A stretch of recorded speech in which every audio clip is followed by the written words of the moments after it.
오늘 이 본문의 말씀은 여러분들이 너무나 잘 아시는 그러한 이야기입니다. 예수님께서 계실 때에 바리새인들과 헤롯 당원들이 와서 예수님을 함정에 빠뜨리기 위해서 그들이 질문을 합니다. 그들의 질문은 바로 가이사에게 세금을 내는 것이 옳습니까? 옳지 않습니까? 라고 묻습니다. 가이사에게 세금을 내야 된다 그러면은 예수님은 로마의 편이 됩니다. 또한 세금을 내는 것이 옳다고 하면은 로마의 반역자가 되는 것입니다. 예수님께서 그때에 이 질문에 대해서 답을 하시기 전에 15절 말씀에 보시면은요, 15절 말씀에 데나리온 하나를 가져다가 내게 보이라라고 말씀하십니다. 우리 영상에 데나리온 하나 보여주시겠습니까? 데나리온, 이것이 그 당시에 쓰였던 티베리우스의 은 1데나리온입니다. 이것의 앞에는 뭐라고 되어 있냐 하면은 신성한 아구스투스의 아들 티베리우스 황제라는 글귀가 적혀져 있고요. 그 뒤에는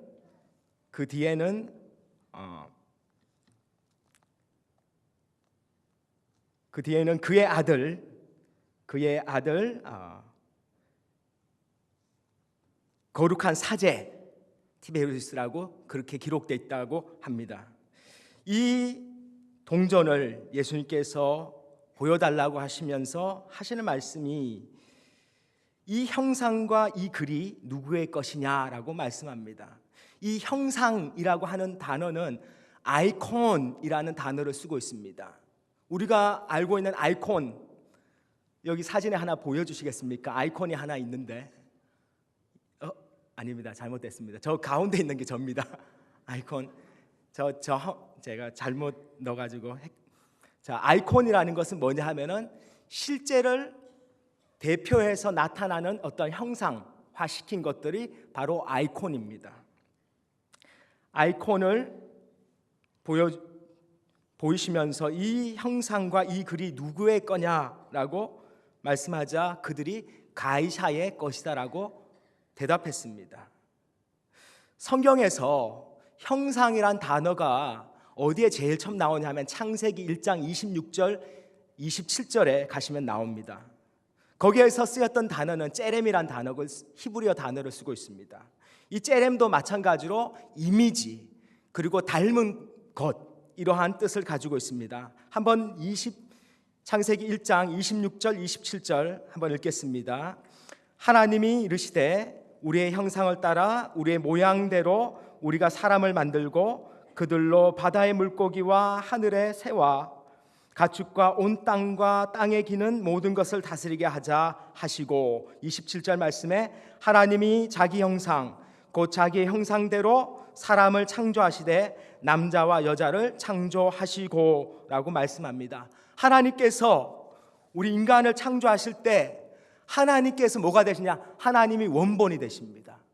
하나님이 본체가 되시고 우리는 뭐냐? 아이콘이 되었습니다. 하나님의 형상으로서 하나님께서 창조하셨습니다.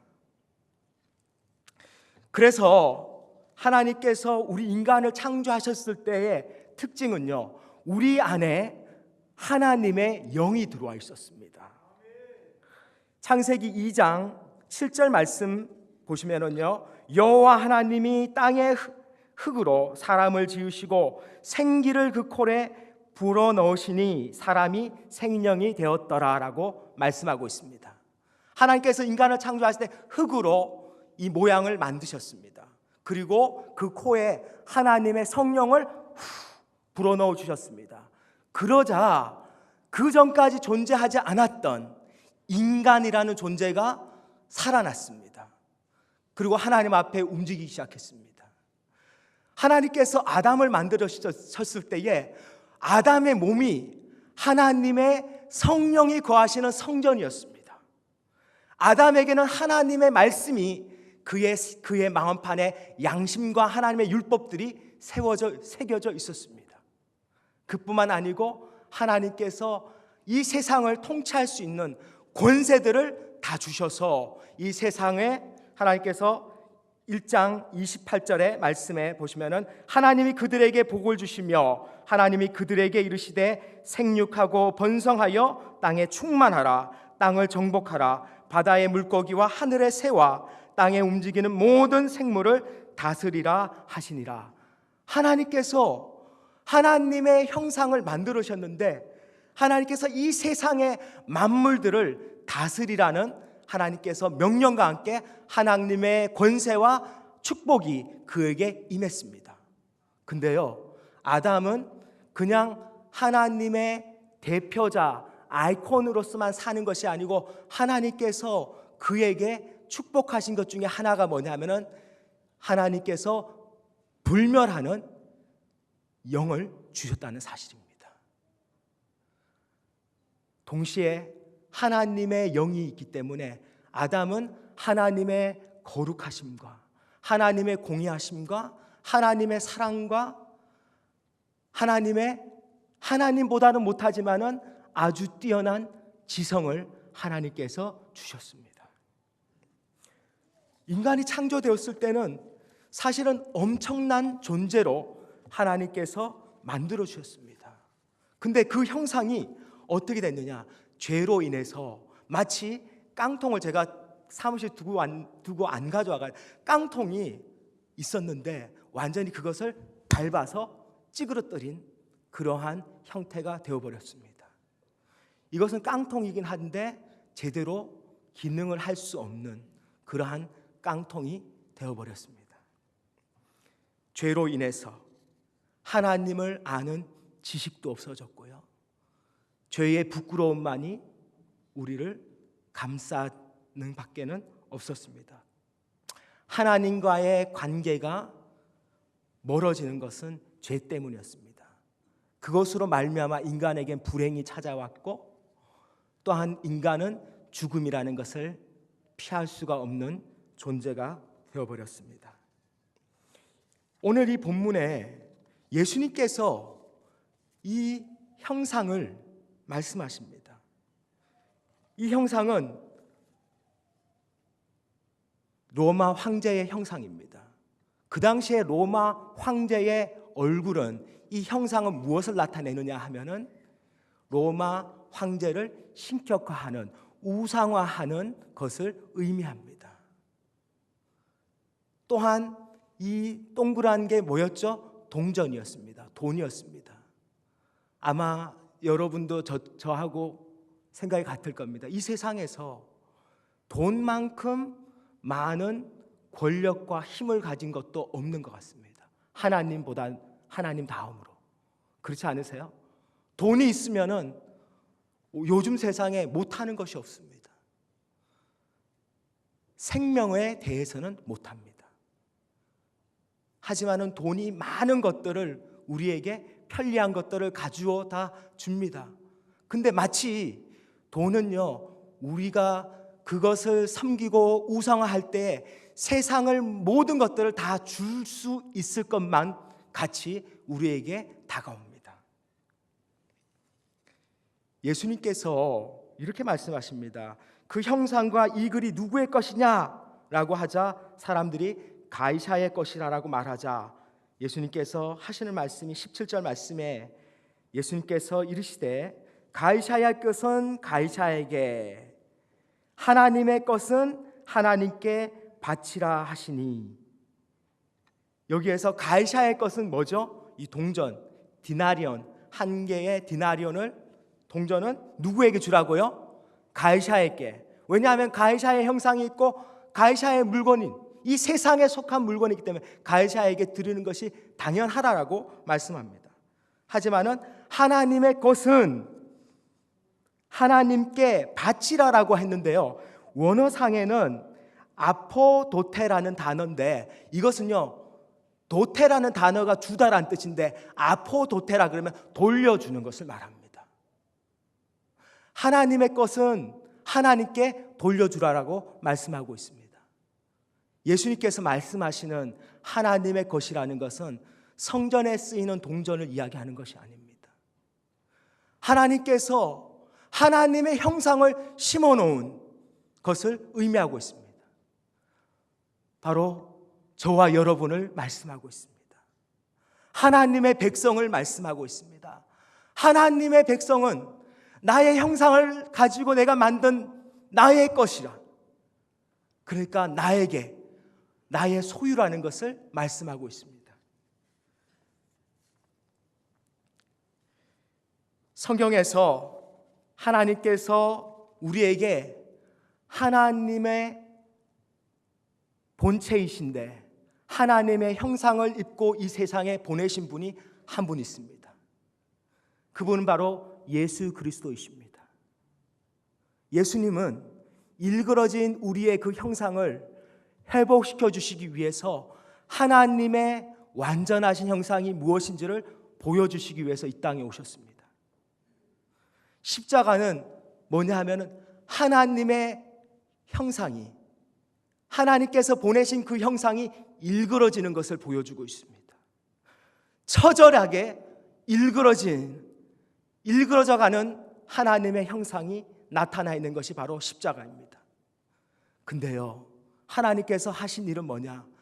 그 일그러져가는 하나님의 형상을 통해서 하나님께서 우리의 형상들을 회복해 주신 사실입니다.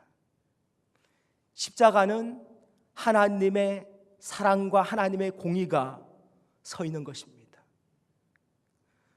저와 여러분은 하나님의 형상인 줄로 믿습니다. 그래서 베드로전서는 우리는 왕 같은 제사장이라고 말씀하고 있습니다. 우리는 하나님 나라의 백성이요, 하나님 나라라고 말씀해 주고 있습니다. 저와 여러분이 이 세상에 살면서 하나님의 형상이라는 것을 기억하시길 바랍니다. 하나님께서 지금도 하나님의 온전한 형상을 만드시기 위해서 우리의 안에서 역사하시는 줄로 믿습니다. 빌립보서 2장 5절에 이렇게 말씀하고 있습니다. 너희 안에 이 마음을 품으라. 곧 그리스도 예수의 마음이니 그는 근본 하나님의 본체시나 하나님과 동등됨을 취한 것으로 여기지 아니하시고 오히려 자기를 비워 종의 형체로 가지사 사람들과 같이 되셨다라고 말씀하고 있습니다. 예수님께서 하나님의 본체이시지만은 하나님과 동등됨을 버리시고 이 땅에 오셔서 자기를 비워서 종의 형체를 가지사라고 말씀하고 있습니다. 근데 이 부분이 신학적으로 아주 해석이 중요한 부분입니다. 왜냐하면 예수님이 이 땅에 오실 때에 하나님으로서 하나님의 영광과 하나님의 존귀 다 버리고 이 땅에 인간만으로 오신다면요, 그것은 그 존재는 더 이상 하나님이 되지 않습니다. 예수님께서 이 땅에 오실 때 여전히 하나님이셨습니다. 하지만은 인간이라는 옷을 입고 오셨습니다. 그리고 8절 말씀처럼 사람의 모양으로 나타나사 자기를 낮추시고 죽기까지 복종하셨으니 곧 십자가의 죽으심이니라. 예수님께서 우리를 회복시켜 주시기 위해서, 우리를 구원해 주시기 위해서 하나님이시면서 인간으로 하나님의 형상으로 이 땅에 오셨습니다. 저와 여러분은 그 하나님의 아름다운 형상인 줄로 믿습니다. 로마서 12장 보시면은요, 로마서 12장 1절 2절에 보시면은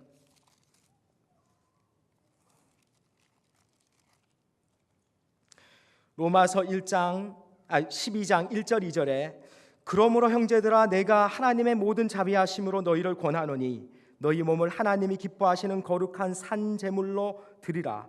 이는 너희가 드릴 영적 예배니라라고 말씀합니다.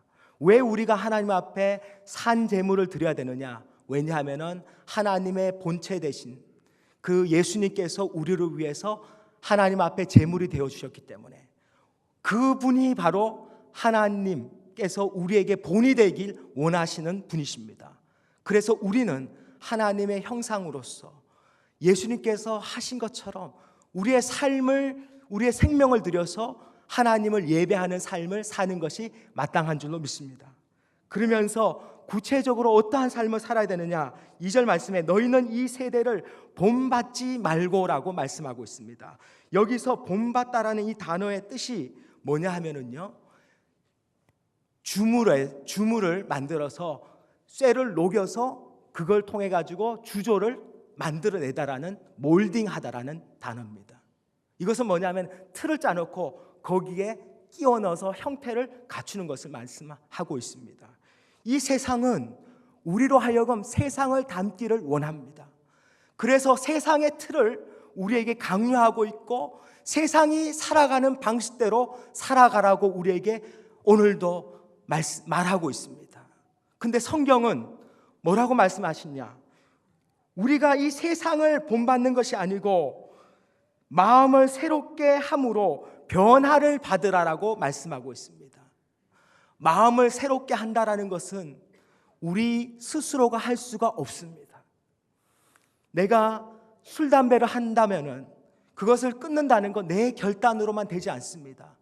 내 자녀의 삶에서의 어떤 문제, 내가 말한다고 되지 않습니다. 근데 어떻게 하면 되느냐? 하나님께서 말씀해 주시고 성령님이 역사해 주실 때에 하나님께서 새롭게 하는 역사들이 일어날 줄로 믿습니다. 우리 사월교회에 하나님의 말씀이 매 시간마다 선포되고 있습니다. 성령님께서 그 말씀을 통해서 우리의 심령 가운데 새로운 마음들을 부어주시길 원합니다. 하나님을 새롭게 우리가 섬기고 말씀대로 살아가며 하나님 앞에 우리가 온 마음 다해서 나아가는 우리 사월교회가 되기를 주님의 이름으로 축원합니다. 하나님께서 오직 마음을 새롭게 함으로 변화를 받으라라고 말씀하고 있습니다. 여기서 변화라는 것은요, 어떤 틀에다가 이것을 끼워 넣어서 맞추는 것이 아닙니다. 찍어내는 것이 아닙니다. 변화라는 이 단어는 애벌레가 나비가 되듯이 몰핀 한다라는 단어입니다. 몰프라는 단어가 이것이 바로 아주 새로운 존재로 탈바꿈하다라는 뜻을 의미하고 있습니다. 저와 여러분이 이 세상에 주님을 알지 못할 때는 세상만 바라보고 삽니다. 제가 보니까 동물과 사람이 다른 점 중에 하나가, 동물들은 네 발로 다니기 때문에 땅을 쳐다보고 살지만은 하나님께서 인간만은 두 발로 서서 걸어 다니면서 무엇을 보게 하시냐? 땅만 바라보는 것이 아니고 하늘을 바라볼 수 있는 존재로 하나님께서 만들어 주셨습니다. 그래서 우리는요, 늘 우리 마음 가운데 하나님과 교제함이 있어야 되고 하나님께서 채워주실 수 있는 그러한 성령님께서 들어가셔야 되는 그러한 자리가 있는 줄로 믿습니다. 그래서 이 본문의 말씀처럼 우리는 오직 마음을 새롭게 함으로 변화를 받기를 원합니다. 변화라는 것은 구체적으로 말하면 우리가 죄악된 길로 살았다면, 우리가 하나님을 알지 못하는 길에서 지금까지 내가 원하는 대로 살았다면 이제는 주님을 향해서 달려가는 유턴을 하는 것인 줄로 믿습니다. 어느 목사님이 이런 표현을 하시더라고요.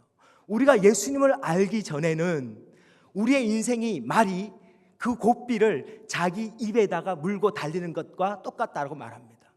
말이 고삐를 자기 입에다 물고 달리면 방향이 없습니다. 자기가 원하는 대로 아니면 뱅글뱅글 돌다가 헤매다가 지칠 수밖에 없습니다. 하지만은 그 말 위에 주인이 타서 고삐를 당기면서 방향을 안내해 줄 때에 그 말은 전력 질주를 하면서 올바른 주인이 원하는 삶으로 살아갈 수 있는 줄로 믿습니다. 저와 여러분이 이 말씀처럼 정말로 하나님 안에서 변화받기를 바랍니다. 제가 생각할 때 가장 큰 기적은요, 사람이 변하는 것입니다. 주님을 알지 못하던 사람이, 그전까지 세상에 있는 낙을 즐기던 사람이 어느샌가 하나님을 알아가고 하나님 섬기는 것이 기뻐서 하나님 앞에 예배하러 나오는 그것인 줄로 믿습니다. 그리고 하나님께서 말씀하시는 것이 하나님의 선하시고 기뻐하시고 온전하신 뜻이 무엇인지 분별하도록 하라고 말씀하고 있습니다. 하나님의 뜻은 어디에 있느냐? 이 성경 말씀 안에 있습니다. 하나님의 말씀을 볼 때에 우리는 하나님의 선하신 뜻이 무엇인지를 깨달아질 수 있습니다. 하나님의 온전하시고 하나님께서 기뻐하시는 뜻이 무엇인지를 우리는 깨달아 갈 수가 있는 줄로 믿습니다. 여러분들이 올 한 해 하나님 앞에 말씀 안에 거하시는 여러분 되시길 바랍니다. 결론을 맺겠습니다. 히브리서 12장 2절은 이렇게 말씀하고 있습니다. 믿음의 주여 또 온전케 하시는 이인 예수를 바라보자. 그는 그 앞에 있는 기쁨을 위하여 십자가를 참으사 부끄러움을 개의치 아니하시더니 하나님 보좌 우편에 앉으셨느니라. 우리가 바라봐야 할 믿음의 주님은 바로 예수님인 줄 믿습니다. 예수님을 바라보고 나가시길 바랍니다. 예수님께서 하셨듯이 살아가시길 바랍니다. 예수님이 하신 것은 뭐냐? 그 앞에 있는 기쁨을 위하여. 이 말씀은 예수님께서 십자가를 지시기 전에 십자가만 바라보신 것이 아니고 십자가 너머에 있는 하나님께서 구원하실 우리의 얼굴들입니다. 하나님께서 기뻐하실, 아버지 하나님께서 기뻐하시고 영광 받으실 그 모습을 그분은 그렸습니다. 그래서 예수님께서는 십자가를 참으셨다라고 말씀하고 있습니다. 제가 이번에 깨달은 것 중에 하나가 병원에서 치료를 받는데요, 다른 거는 괜찮았습니다. 수술하는데 전신마취 해가지고 수술하니까 몰랐는데요, 수술하고 나서 다리를 열어놓고 매일 아침마다 의사가 와가지고 제 상처에다가 헝겊을 넣고 막 닦는 거예요. 너무너무 싫어가지고요, 그 의사 안 보려고 화장실로 도망을 갔어요. 근데 또 의사가 그 다음날 오더니만은 제가 화장실 가는데 의사를 탁 마주쳤어요. 의사가 저보고 아니 걷지 말라고 그랬는데 왜 걸어 다니냐고 막 혼을 내는 거예요. 그래가지고 앉아서 또 소독을 하시더라고요. 근데 그 경험하면서 제가 뭘 느꼈냐 하면은 예수님은 어떠셨을까? 나는 이거 가지고 이러는데 예수님께서는 이 양 팔에, 양 다리에, 그리고 그의 옆구리에 창이 찔리고 못이 박히시는 그러한 고통조차도 주님께서는 기꺼이 순종하심으로 감내하셨는데, 이것은 엄청난 하나님의 사랑이라는 것을 우리가 기억하시기 바랍니다. 이제 곧 부활절입니다. 부활절은 하나님께서 우리를 얼마나 사랑하시냐 하는 메시지이자 또한 동시에 우리의 죄가 얼마나 흉악하기에 하나님의 아들 예수님이 반드시 오셔서 우리를 위하여 십자가에 못 박혀서 우리의 죄값을 치루어 주셨다는 사실을 우리가 기억해야 할 줄로 믿습니다. 그래서 오늘 하루도 여러분들이 생각하실 때 우리가 거룩한 삶을 살기 위해서 주님을 쫓아가시기 바랍니다. 또한 이 땅의 어려운 고난을 주님과 함께 우리가 나갈 때에 때로는 우리가 억울한 일도 당하고 우리가 고통도 당합니다.